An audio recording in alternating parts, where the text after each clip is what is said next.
It is a Wage and Hour Minute Clinic with Rob and Gus. And so essentially, I probably should do a little bit on myself about why you guys should maybe even consider watching the rest of this video. I am an employment lawyer. I've been practicing for almost 10 years now, almost exclusively in the field of wage and hour. And wage and hour is essentially how you pay people. If I said about to do with people want a paycheck, then it falls within my ambit, except for workers' compensation and immigration. So essentially that's my area of focus, and these videos will focus on that. And I got to thinking that I have a whole bunch of these presentations, right? And might as well just go through these. And I'd like to thank some of my dear friends from recommending a new application to make this a little less campy. So let's see what we can learn tonight. Oh, which reminds me, my legal disclaimer. This is not legal advice. I am not your attorney.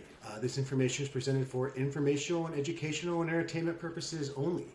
We cannot guarantee the accuracy or the completeness of this information due to the ever-changing legal landscape. This information should not be taken as specific to your situation, does not apply to your situation, and if you have a situation such as that, please seek out a barred professional of the California Bar or wherever state you happen to be, situated in. Seek them out, ask them their advice, and proceed, with diligence and caution. So there we go. With that in mind, let's jump into it. So what we do in this area of law is complicated, right? It's a combination of laws, statutes, regulations, court decisions, the big ones. We read a lot of cases. Wage orders, which are a unique thing to California law. They are these basically rule books that are promulgated by the Division of Labor Standards Enforcement a long time ago. And they still govern and have the force of law in California. And they have a bunch of different rules you won't find in the statutes. Opinion letters. These are non-binding letters from state agencies, a state agency that kind of gives us a little more perspective on how things can be interpreted. Don't have the force of law, though. And there's other enforcement guidance, like the DLSE manual, which we won't discuss today, but we'll get into it later. So, what we're going to cover today is just the first two topics. Don't worry, we're not going to go through all 43 slides. We're going to do independent contractors, and we're going to do exempt versus non-exempts. How are you doing? You doing good? Great.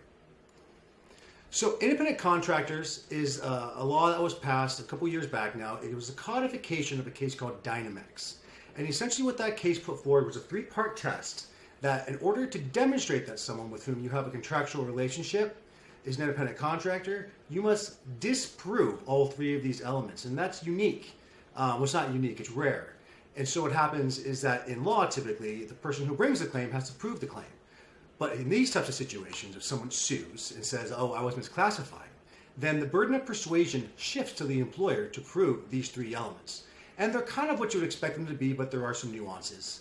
So first, the individual must be free from control and direction in connection with the performance of service, both under the contract and performance of the service in fact. And what they're getting at there is that it's one thing to have a contract that says, oh, I'm entirely free to do and operate as I see fit. But really, the person with the purse strings is telling you, no, you have to arrive at this time, you must use these tools, stuff like that. So the service performed must also be outside the usual course of the business of the employer. This is the big one, right? Because a lot of times what you see happen is that people hire, people to supplement their existing workforce, right? Busy periods of time and stuff like that. And so what happens in this situation is that those people have a stronger argument for not being, independent contractors. And so that's something you want to think about. The classic example I like to give is, if you have a law firm, right, that is hiring contract attorneys, right, those are likely employees, not independent contractors, as opposed to a law firm that hires a plumber who comes in. That is not an employee. It's just outside the scope of the legal business, and vice versa. When a plumber hires a lawyer, so on and so forth.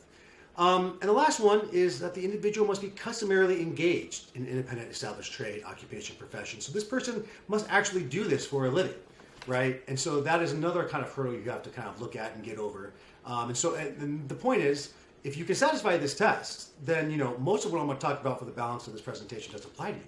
But if you don't, then you're going to want to listen to this because misclassifying employees can come with significant penalties and a whole headache of legal fees. So what's the difference? Once you have an employee, we'll just jump there, right? Once you have an employee, what are the types? So you typically have two types that we deal with on a most common basis, which is exempt employees and non-exempt. And non-exempt simply means they're exempt from some of the protections of the labor code. And what you'll see in the coming slides is that these exemptions, they're not uniform across the board. Some apply only to certain aspects of the labor code. Others apply to the primary, the most of it, all of it. And so we're going to go through that, and we'll try to give you a bird's eye view of how those exemptions shake out. So the anatomy of an exempt employee, and this is just something I have developed over the years when I think about these issues, is, one, you must do the right kind of work, right? And we're going to get into that. And so that's probably the most fact-intensive and probably legal-intensive part of the analysis. You must spend the right amount of time performing the work. It's a quantitative test. I'll get into that shortly. You also must meet a compensation floor in most circumstances, right? And the most common one is 2 times the minimum wage at 2080 hours. And it's a simple math equation that tells you where that floor falls. And sometimes where the work is done also matters. And we'll get into that when that's the case.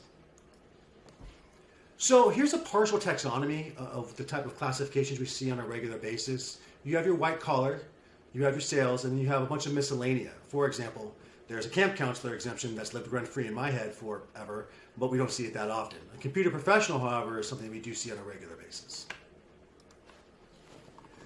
So these elements I'm going to talk about in the next 3 slides are going to be the same. So go ahead and kind of commit them to memory so we can speed through the other 2. So the compensation floor, as discussed, is the state minimum wage times 2 times 2080. And in 2023, with the minimum wage of $15.50, it did go up. It was adjusted for inflation. So that 2080 gets us $64,480. So that is your compensation floor for the next 3 exemptions. Just because you don't make that floor doesn't mean you're not exempt. Another exemption could apply, but I'm talking about just specific these exemptions. So then you must spend 50% of your time, and I mean quantitatively, I mean to the minute, doing specific types of work, and there are categories, but let me kind of back up and get into that quantitative aspect of it, is that if you work 100 minutes in a day, let's say you have a 4-hour work week, right? Then 50 minutes in 1 second must be spent on these exempt activities. Isn't that right, guys? So here with the administrative exemption, you're looking at office, non-manual work that's related to the management or general business operations of the employer. It must involve exercise of independent discretion and judgment. That's really important. Essentially, this person must be an autonomous agent. They must be able to use their mind to kind of organize their day and figure out when to accomplish tasks, so on and so forth. And then what's important about the administrative exemption is that it has to be with respect to matters of import. So what I like to say is you can't be the executive director of the color of trash cans. Well, unless you make color trash cans, in which case that would work. But the idea is that it has to be something important like HR, admin, payroll, something like that. And you can see just the nature of those high-level positions almost satisfy the discretion, independent judgment prong in of itself. So they do go a bit in hand is what I'm trying to say. So then you have your white-collar executive exemption. This is pretty easy to spot out there. Essentially, same compensation floor, an enterprise manager role, supervising 2 or more employees, employee to hire and fire. There aren't too many of these in most organizations, so it's not too difficult, and they're typically not the one bringing the lawsuit. So this exemption is relatively simple and straightforward, but something to be aware of. If you have a small business and you have a co-founder or something like that, perhaps this would apply. And then you have your professional exemption. This might even be more thematically simple than the last one. This is essentially same compensation floor, but it requires work or knowledge of an advanced type in the field or science or learning that's customarily acquired over a prolonged course of specialized intellectual instruction. So attorneys, professors, accountants, teachers, those types of folks, but it doesn't have to be limited to those people with official educations.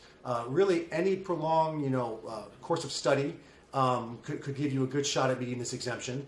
There is one thing I should note, due to the way that the market and industry is structured, there was a large demand for an hourly rate for physicians. Oh, it looks like I need to update it, but in 2022, that rate was $91.07 per hour. Oh, are we done now? Okay, we're done.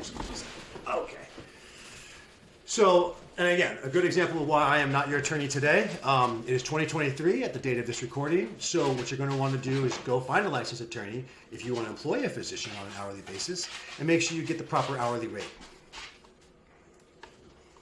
So, inside salesperson, we see this often. The inside sales exemption is much different than the other white-collar exemptions. What happens here is the number of hours you work become relevant. So, for each hour you actually work, you must make 1.5 times the minimum wage for that time. So remember back with the other exemptions, the 2080 was an arbitrary floor. And that's why it means to be called on a salary basis. It doesn't matter how much or how little you work. Here, on the other hand, right, how much you work is directly related to whether or not you meet the exemption.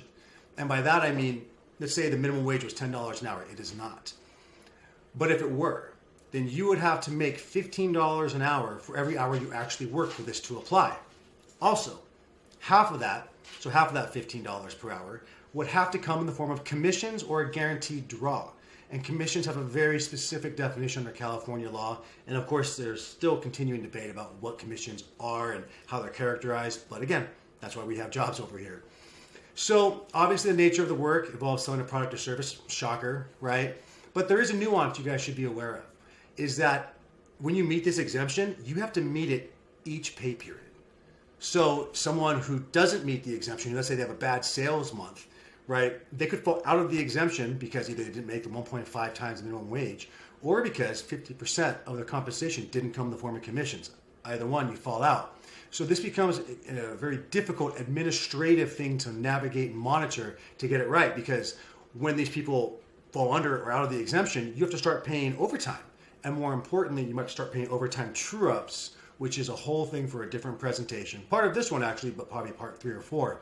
But there's a whole math calculation associated with that. Outside sales, this one is probably very intuitive. Essentially, you have to spend 50% or more of your time, you know what I mean, out in the world selling stuff, right? And sales activity is specifically defined. It has to do with the actual sales process, right? Not things that are incident to sales. So for example, there was the seminal case on point, oh, there it is, Ramirez v. Yosemite Water. This guy spent a lot of time delivering the water that he sold, right? So the court looked at that and said, well, you know, there's a lot of this incidental activity, and that doesn't count towards the time spent towards on the exempt work. You have to be outside the place of business.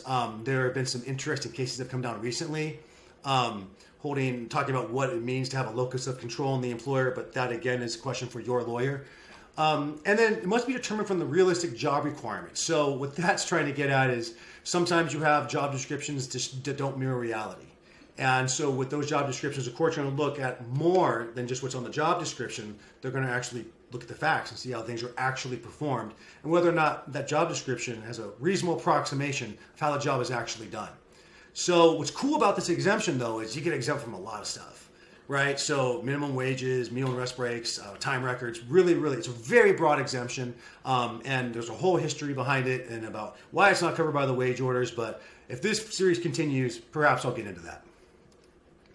Your computer professional, this one has way too many elements for me to talk through. So go ahead and take a look at it and maybe come back to it. It looks like I did update that compensation floor. We've got a similar, high hourly rate, although this one, they have to be paid that. It's not an either or like the doctors. So, but I'll just leave that to your discretion. And that's it for the day, because this is the next topic. Again, I really appreciate everyone tuning in. It has been a lot of fun to start this channel and try to help employers and employees understand essentially what the rights and obligations are, because a compliant workplace is a happy workplace. So tune in next time to the Wage and Hour Minute Clinic with Rob and Gus, who is now laying down over there, where we try to save everyone millions of dollars and make the workplace compliant and helpful for everyone. Have a good one and good night.